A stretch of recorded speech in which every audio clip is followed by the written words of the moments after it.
Hey, what's going on? Nick here from VirtualAssistantAssistant.com. Today, I'm joined by Melanie and Lauren from VaVa Virtual.com, US-based VA agency, virtual support agency. Thank you guys for joining me. Yeah, thank you. Yeah, so we've been in business for a little over 8 years, and I personally was in sales before starting the business. All the people that I spoke to in sales, they all had a need for, the VA work, but a lot of them didn't have the resources. They actually didn't even know that this type of work existed. Yeah. Or they didn't have, enough hours in the day to kind of give somebody like full-time work. And I was like, that could be a good idea. And then Melanie and I met and came up with a plan and started the business from there. So it was a baby idea that turned into something bigger than we could have ever imagined, and it's been great. And the rest is history. That's Yes, interesting. exactly. 8 years ago, that's when I started the Virtual Assistant site. So it's been really fascinating to kind of follow along the industry as it's grown, and imagine as your business has grown over that time too. Can you Definitely. tell me a little bit about the services that VaVa either specializes in or offers that you found to really resonate with customers? Yeah, I would say we offer a lot of different services, but I would say a couple of our main services are executive assistant support for calendar management, scheduling, appointment booking, travel booking as well, that ongoing. And then for digital marketing, clients come to us for, social media calendars, posts, graphics for posts, strategy. And I would say the unique thing about VaVa is that we do offer that marketing service piece. So it's the administrative support, kind of what you might expect from a virtual assistant, but also this subject matter expertise in digital marketing. Yes, absolutely. And we do offer website support as well. And like I said, graphic design, some people come to us specifically for that. Is there a particular industry that you found by strategy or by coincidence that has found you more helpful than others? Like you'll find other VA companies are like, oh, we are the go-to thing for real estate agents or something like that. Yeah, I would say we specialize in business speakers, coaches, and consultants. Over the years, we've gotten a number of clients in those industries and then just kind of perfected it from there. But they all kind of have a need for that work, and operational support is really heavy in that industry. And then also, they are virtual themselves, so it becomes pretty natural to work with somebody virtually as well in that industry. So we kind of, like I said, honed in on that. Okay. And from the looks of your guys' background, it appears to be a remote situation where you guys are calling in from home offices. Is it similar with the rest of the team? Yes, so everyone works remotely from their own office. We do still create like a team culture, kind of camaraderie, but in a virtual setting space, just to make sure we feel like a good cohesive team, even though we're all individually all over the US. How many on the team now? About 45. Wow, that's awesome.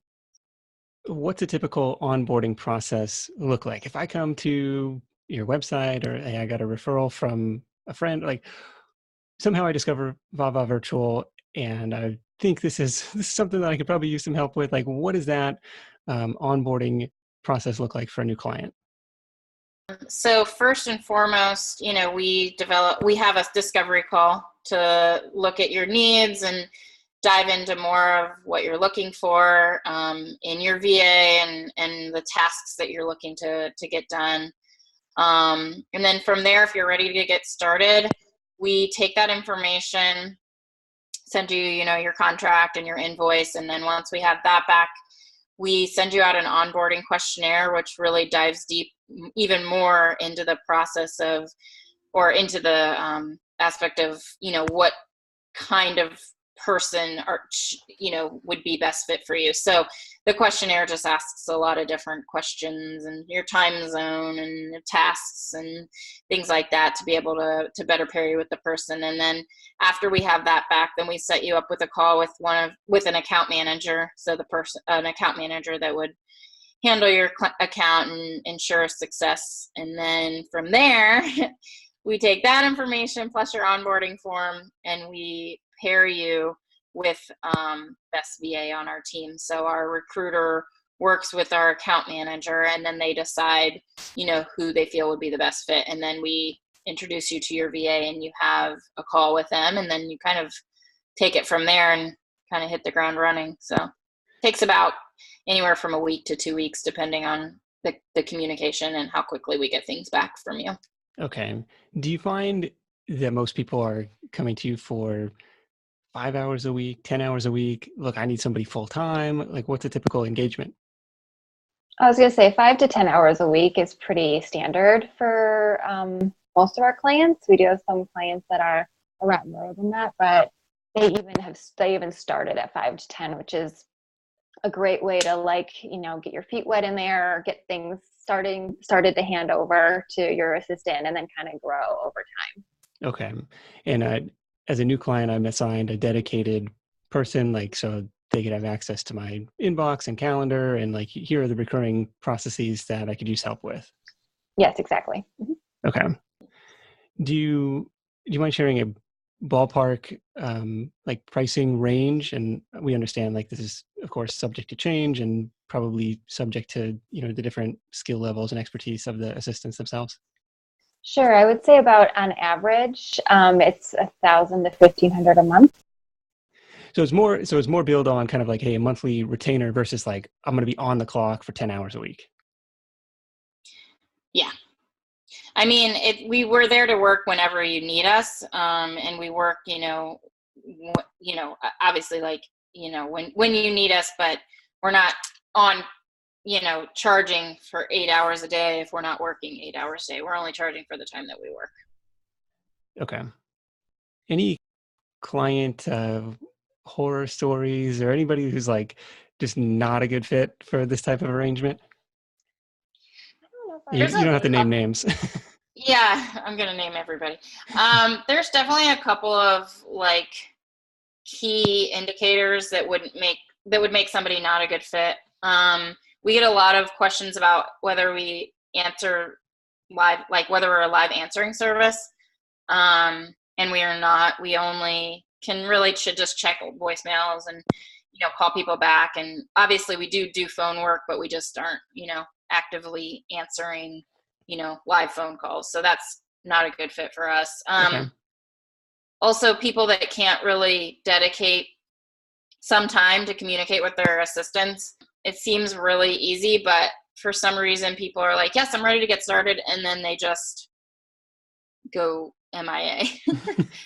And you're obviously I've not going to totally see been there. the It's you're so busy, you need some help, but then you're you can't take that, one step backwards to hopefully get 2 steps forward. It's what's the old adage, I'm too busy chopping down trees to sharpen the saw kind of a thing. I've definitely been there. Yeah, exactly. So that's kind of an indicator that it probably wouldn't be a good fit. And then just somebody that maybe wants somebody in-house. Obviously we can educate them on virtual and how virtual assistants work and, that it is pretty cost effective when you do it right and you work with the right company. But some people are really dead set on, having somebody that they can physically have in the office and that's obviously not a good fit for us. So those are kind of 3 key things, but for the most part, it's just, you got to be able to communicate. You got to be open to being virtual and you got to be ready to outsource essentially. Sure. I was going to ask about your kind of recruiting and vetting process on the virtual assistant side, because I imagine all of these companies seem to have no problem on the supply side. Everybody wants these work from home jobs and it becomes really competitive. So curious what your guys' take is on the recruiting or screening or vetting process for would-be hires. So we are very particular with who we have on our team based on the level of support we want our clients to receive. And we have a whole vetting process that we go looking at resumes. We actually have a little test project for them to do, video interviews, reference checks, background checks, all of that. And we even have like an intro period with our team once they're onboarded, just to make sure it's really a good fit before they get assigned to clients. Well, Melanie and Laura, it's been awesome learning a little bit more about VaVa Virtual. Any special offers for virtual assistant visitors? Yes, for virtual assistant visitors, we would offer 5 free hours for the first month that they start with VaVa. So if they're interested in giving us a try, we'll give them 5 free hours with their initial package. Well, very cool. We will link up the details on how to claim that offer below this video. And really appreciate you guys joining me and sharing the inside scoop on what sounds like a pretty fast growing and one of the largest remote US-based VA companies. So very cool, guys.